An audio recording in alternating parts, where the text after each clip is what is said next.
Social মিডিয়ার অপপ্রচার আসবে, নির্বাচনকে বানচাল করার জন্য দেশের ভিতর থেকে বাইরে থেকে খুবই পরিকল্পিতভাবে নানা রকম অপপ্রচার চালানো হবে। এআই দিয়ে ছবি ভিডিও তৈরি করে ছেড়ে দেওয়া হবে, এটাকে সামাল দিতেই হবে। একটা অপপ্রচারের রচনা হওয়া মাত্র সেটা ঠেকাতে হবে যেন ছড়াতে না পারে।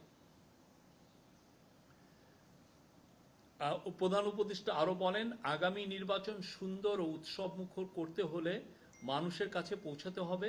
নির্বাচনী নীতিমালা, ভোট কেন্দ্রের নিয়ম, কিভাবে ভোট প্রদান করতে হবে, কোথাও বিশৃঙ্খলা হলে কি করতে হবে, এসব বিষয়ে মানুষকে সচেতন করতে হবে। এই আলোকে উনি ইলেকশন কমিশন এবং কালচার মিনিস্ট্রিকে বলেছেন আরো যত টিভিসি বা এই বিষয়ে ডকুমেন্টারি বা আরো ভিডিও যত তৈরি করা যায় এবং এটা যেন খুব দ্রুত এটা আমাদের ইউটিউবে বা সোশ্যাল মিডিয়াতে আসে, সবাই যেন এটা দেখে নিজেরাই অনেক ক্ষেত্রে প্রিপেয়ার হতে পারে।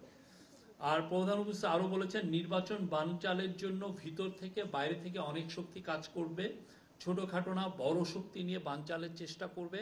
হঠাৎ করে আক্রমণ চলে আসতে পারে। এই নির্বাচন চ্যালেঞ্জিং হবে। যত ঝড় ঝঞ্ঝাই থাকুক আসুক না কেন আমাদের সেটা অতিক্রম করতে হবেই, উনি এটা বলেছেন। এটাই আজকের মিটিংয়ের মূল বিষয় ছিল। এই বিষয়ে আরও সামনে মিটিং হবে। কালকে সম্ভবত ইলেকশন কমিশনে সেক্রেটারিদেরকে নিয়ে একটা মিটিং হচ্ছে। এই ছিল আজকের মিটিংয়ের মূল বিষয়। Thank you. প্রথমটার উত্তর হচ্ছে, আক্রমণে আপনি এখনই তো দেখছেন যে অনেকে নির্বাচন বানচালের জন্য দেশে বসে অনেকে অনেক ধরনের কনস্পাইরেসি করছে। আমরা এটা স্পষ্ট দেখছি। সেই বিষয়ে উনি সবাইকে অ্যালার্ট থাকতে বলেছেন। কেননা যারা পতিত স্বৈরাচার এবং তার দোসররা, তারা তো অবশ্যই চাবে না যে দেশে একটা ফ্রি ফেয়ার ইলেকশন হোক। আপনি তার সে 15.5 বছরে ধরে একটা ফ্রি ফেয়ার ইলেকশন হয়নি। একটা শুধুমাত্র তো সাধারণ ইলেকশন না, ওই সময় বোধহয় কত 10-15 হাজার ইভেন রুট লেভেলেরও তো ইলেকশন হয়েছে, ইউপি ইলেকশন হয়েছে, যে চেয়ারম্যান উপজেলা চেয়ারম্যানের ইলেকশন হয়েছে, আপনার মেয়রের ইলেকশন হয়েছে, পৌরসভার ইলেকশন হয়েছে। একটা ইলেকশনও ফেয়ার হয়নি।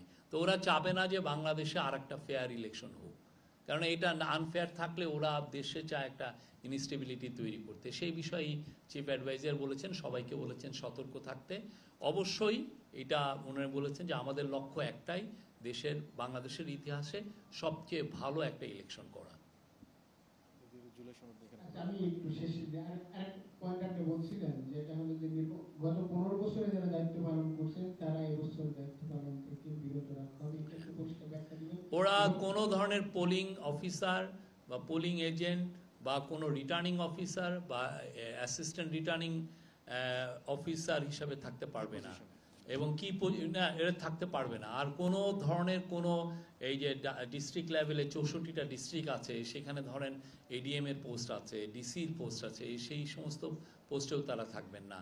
আর পুলিশের ক্ষেত্রেও একই জিনিস, যারা অলরেডি পুলিশ জানিয়েছে আজকের মিটিংয়ে, যারা যারা এই ধরনের মিনিমামও যাদের এইখানে ইনভলভমেন্ট ছিল সবাইকেই ওইখান থেকে সরিয়ে দেওয়া হয়েছে।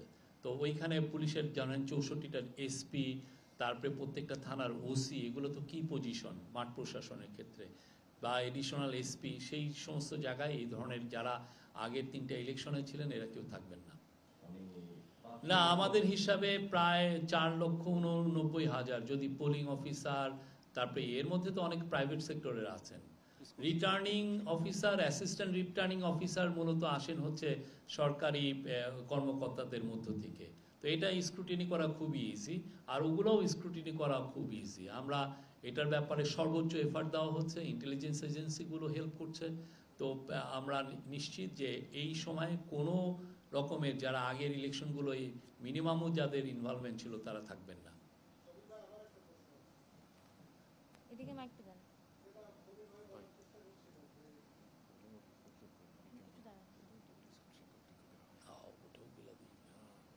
হ্যালো, ঐক্যমত্য কমিশন যে সুপারিশ দিয়েছে বাস্তবায়নের সুপারিশ, সেটা নিয়ে আজকে কোনো আলাপ হয়েছে কিনা, এক। আর দুই হলো যে আরপিও সংশোধনের ক্ষেত্রে যে 20 ধারা নিয়ে বিএনপি যে আপত্তি করেছে, যে কমন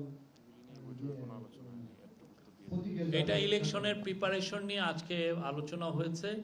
এই বিষয়ে ঐক্যমত্য কমিশনের কালকের যে তারা যে সুপারিশমালা দিয়েছে সেই বিষয়ে কোনো ধরনের কোনো আলোচনা হয়নি।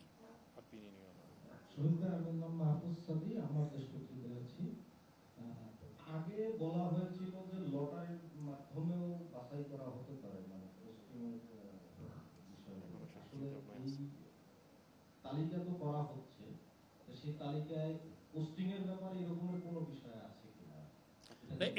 এটা নিয়ে ভাবনা চিন্তার মধ্যে আছে, বাট সোফার মানে আমাদের ফোকাসটা হচ্ছে যে সবচেয়ে ফিট লোককে, যার যে মানে ভালো বেস জায়গাটায় যাওয়া, যিনি ভালনারেবল একটা জায়গা, সেখানে তো অবশ্যই চাবো যে সবচেয়ে যিনি ফিট অফিসার উনি এই জায়গাটা দেখেন। এটাই তো সবাই চাচ্ছেন। তাতে হয় কি যে অনেক কিছু যেই ধরনের কনসার্ন রেইজ হয় সেগুলো খুব দ্রুত অ্যাড্রেস করা যায়।